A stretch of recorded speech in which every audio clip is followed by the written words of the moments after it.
नमस्कार, मी सुधाकर कवडे आणि आपण पाहतोय परफेक्ट न्यूज. पंढरपूर दक्षिणेची काशी, संपूर्ण देशातील वैष्णवांचं आराध्य दैवत असणाऱ्या विठ्ठल रुक्मिणीचं हे श्रद्धास्थान. इथल्या राजकारण, समाजकारण, अर्थकारणानं आणि धर्मकारणानं संपूर्ण महाराष्ट्राला दिशा देण्याचं काम केलेलं आहे. इथं येणाऱ्या लाखो भाविकांना या पुण्यनगरीचं लोकप्रतिनिधित्व केलेल्या लोकप्रतिनिधींची ओळख राहावी या हेतूनं पंढरपूर नगरपालिकेनं दिवंगत आमदारांचे पुतळे उभा करण्याचा निर्णय घेतला आहे. या बाबतीमध्ये नुकत्याच पार पडलेल्या नगरपालिकेच्या सर्वसाधारण सभेमध्ये ठरावही मंजूर करून घेण्यात आलेला आहे.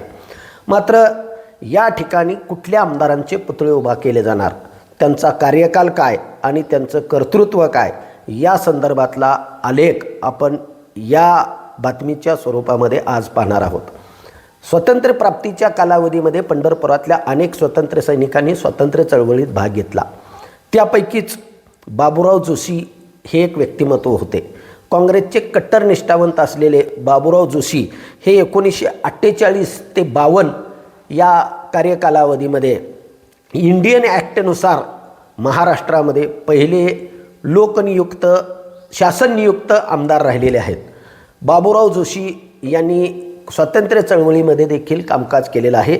त्यांनी 2 वेळा तुरुंगवास देखील भोगला आहे. पण गांधी आयुर्विन करारानुसार त्यांची एक वेळ तुरुंगवासातून मुक्तता झाली, तर एक वेळ त्यांना तुरुंगवास भोगावा लागला. स्वातंत्र्यपूर्व कालावधीमध्ये पंढरपूर तालुक्यातील रांजणी या ठिकाणी सहकारी तत्वावरचा साखर कारखाना काढण्याचं स्वप्न बाबूराव जोशींनी बघितलेलं होतं आणि त्यांनी तशा पद्धतीनं शेअर्सची रक्कम शेतकऱ्यांच्याकडून गोळा केली होती. मात्र आजच्या कालावधीसारखं सरकारकडून त्यावेळेला कारखानदारांना अनुदान मिळत नव्हतं आणि त्यांना पतपुरवठा करणाऱ्या एका भांडवलदारानं ऐनवेळी माघार घेतल्यानं हा निर्णय थांबला. नाहीतर प्रवरानगरच्या ऐवजी पंढरपूर हे भारतातील सहकारी तत्वावरचा साखर कारखाना करणारं पहिलं ठिकाण बनलं असतं. ते बाबूराव जोशी हे 48 ते 52 या कार्यकालामध्ये पंढरपूर तालुक्याचे आमदार राहिले. त्यांनी विधानसभेचं उपाध्यक्ष म्हणून कामकाज पाहिलेलं आहे.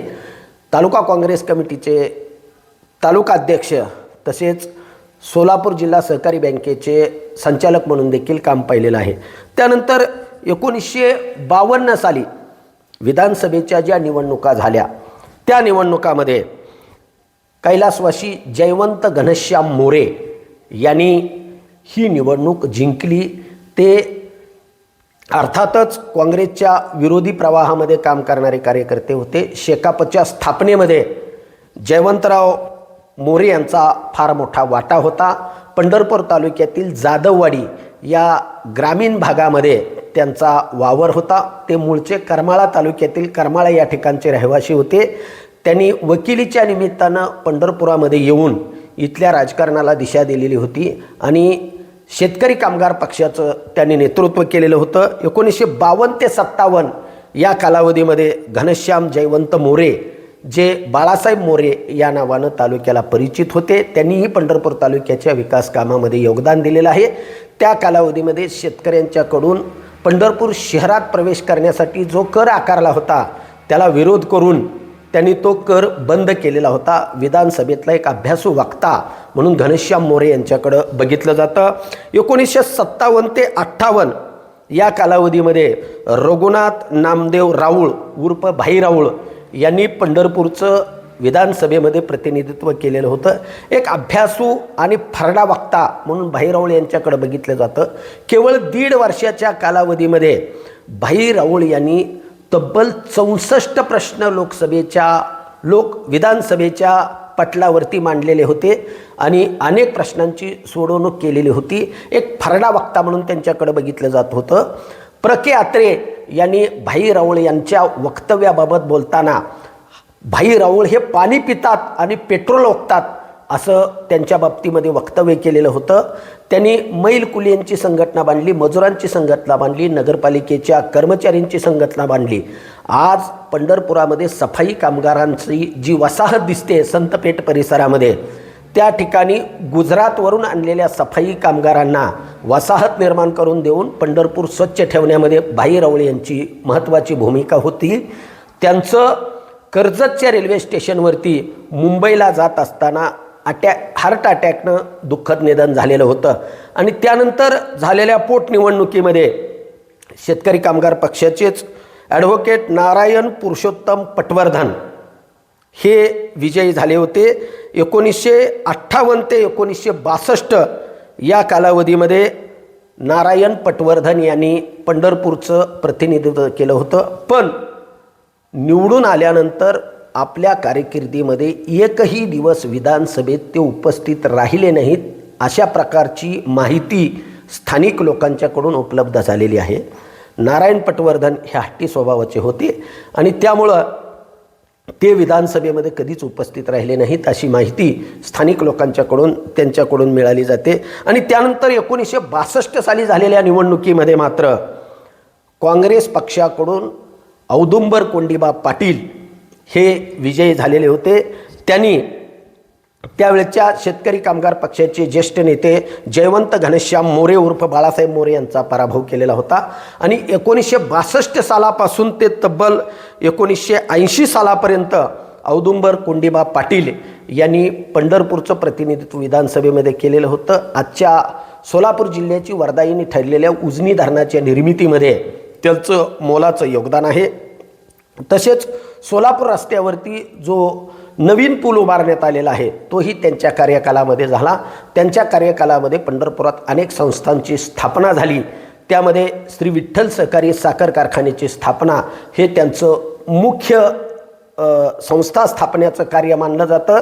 त्याचबरोबर पंढरपूरला रिमांड होमची निर्मिती करण्याचा प्रश्न असेल, विठ्ठल हॉस्पिटल निर्मिती करण्याचा प्रश्न असेल, तसेच विठ्ठल सहकारी साखर कारखान्यावरती विठ्ठल प्रशालेची निर्मिती असेल आणि त्यानंतरच्या कालावधीमध्ये विठ्ठल हॉस्पिटल या सुसज्ज हॉस्पिटलची उभारणी करण्याची संकल्पना देखील औदुंबरांना पाटलांची होती.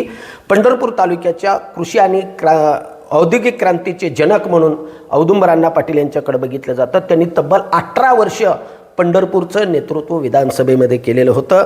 त्यानंतर 1980 साली झालेल्या निवडणुकीमध्ये औदुंबरांना पाटील यांना पांडुरंग भानदास डिंगरे यांच्याकडून पराभूत व्हावं लागलं.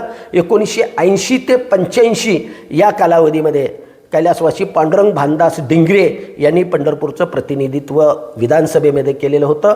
पंढरपूरची जिल्हा निर्मिती करण्यात यावी आणि पंढरपूरमध्ये नॅरोगेजचं रूपांतर ब्रॉडगेजमध्ये करण्यात यावं, या 2 मागण्यांसाठी डिंगरे यांनी विधानसभेमध्ये अनेक वेळा भाषणं केलेली ऐकिवात आहे. तसेच नेरा उजवा कालव्याचं पाणी पंढरपूर तालुक्याला थेट स्वरूपामध्ये मिळण्यात यावं, पंढरपूरला कमी स्वरूपामध्ये जे पाणी मिळतं आहे त्या बाबतीत बारामती आणि अकलूजकरांच्या विरोधात देखील त्यांनी फार मोठं विधानसभेमध्ये रणकंदन माजवल्याचं सांगण्यात येतं. पांडुरंग भानदास डिंगरे यांचा 5 वर्षाचा तो कार्यकाल संपल्यानंतर 1985 साली झालेल्या निवडणुकीमध्ये सुधाकर रामचंद्र परिचारक यांनी काँग्रेस पक्षाच्या वतीनं विजय मिळवला. 1985 ते 2009 हा 24 वर्षाचा सर्वाधिक आमदारांचा कालावधी सुधाकर पंत परिचारक यांनी पंढरपूर तालुक्यातून भूषवला. त्यांनी पंढरपूरच्या विकासामध्ये फार मोठं योगदान दिलेलं आहे. खाजगी तत्वावरचा पांडुरंग सहकारी साखर कारखाना विकत घेऊन त्यांनी सहकारी तत्वावरती त्याची निर्मिती केली. तसेच टाकळी सिकंदर येथील भीमा सहकारी साखर कारखान्यामध्ये प्रशासक म्हणून नियुक्ती झाल्यानंतर त्यांनी या कारखान्याला देखील ऊर्जितावस्था प्राप्त करून दिली. कृषी उत्पन्न बाजार समितीच्या सुधारणेमध्ये देखील त्यांचं फार मोठं योगदान आहे. पंढरपूरच्या अर्बन बँकेच्या आर्थिक सुधारणेमध्ये देखील सुधाकर पंत परिचारक यांनी फार मोठं योगदान दिलेलं आहे. त्यांच्या कालावधीमध्येच पंढरपूरमध्ये उमा महाविद्यालयाची फार मोठी शैक्षणिक संकुलाची उभारणी करण्यात आलेली आहे. सुधाकर पंत परिचारक यांनी तब्बल 24 वर्षे म्हणजे सर्वाधिक काळ सलग आमदार राहण्याचा मान आजपर्यंत पंढरपूर तालुक्यात मिळवलेला आहे. आणि त्यानंतर 2009 साली पंढरपूर विधानसभा मतदारसंघाची पुनर्रचना झाली आणि मंगळवेढ्याचा काही भाग आणि पंढरपूर तालुक्यातील काही गावं आणि शहर असा नवा पंढरपूर मंगळवेढा मतदारसंघाची रचना झाल्यानंतर 2009 साली सुधाकर पंत परिचारक यांच्याऐवजी माजी उपमुख्यमंत्री विजयसिंह मोहिते पाटील यांना या ठिकाणी उमेदवारी देण्यात आली आणि त्यावेळेला भारत तुकाराम भालके यांनी विजयसिंह मोहिते पाटील यांना पराभव करून 2009 साली पंढरपूर विधानसभा मतदारसंघामध्ये रिडालोचा आमदार म्हणून या ठिकाणी नेतृत्व करायला सुरुवात केली. 2009 ते 2020 या 11 वर्षाच्या कालावधीमध्ये भारत तुकाराम भालके यांनी पंढरपूरचं नेतृत्व केलेलं आहे. एक धाडशी आणि उमदा आमदार म्हणून त्यांनी पंढरपूरचे अनेक प्रश्न विधानसभेच्या पटलावरती मांडले आणि त्यांची सोडवणूक करून घेण्याचा प्रयत्न केलेला होता. तर अशा पद्धतीनं एकंदरीत 8 दिवंगत आमदारांनी पंढरपूरचं नेतृत्व केलेलं आहे आणि त्यांचे पुतळे पंढरपुरात उभा करून जनतेला त्या लोकांचा आदर्श जनतेसमोर ठेवण्याचा प्रयत्न नगरपालिकेकडून केला जाणार आहे. एका बाजूला महाराष्ट्रामध्ये राष्ट्रपुरुषांचे पुतळे उभारणीवरून ठिकठिकाणी वाद होत असताना पंढरपूर नगरीतील नगरपालिकेनं मात्र या दिवंगत लोकप्रतिनिधींचे पुतळे उभा करण्याचा नवा संकल्प केल्यामुळं पंढरपूरवासियांच्या या लोकांच्या बाबतीतल्या अपेक्षा आणि नगरपालिकेच्या बाबतीतल्या अपेक्षा उंचावलेल्या आहेत. अर्थातच या पुतळ्यांच्या प्रत्यक्ष उभारणीला सुरुवात कधी केली जाणार आणि ते काम कधी पूर्णत्वात जाणार हे मात्र पाहावं लागणार आहे. कॅमेरामन कुणालसह सुधाकर कवडे, परफेक्ट न्यूज, पंढरपूर.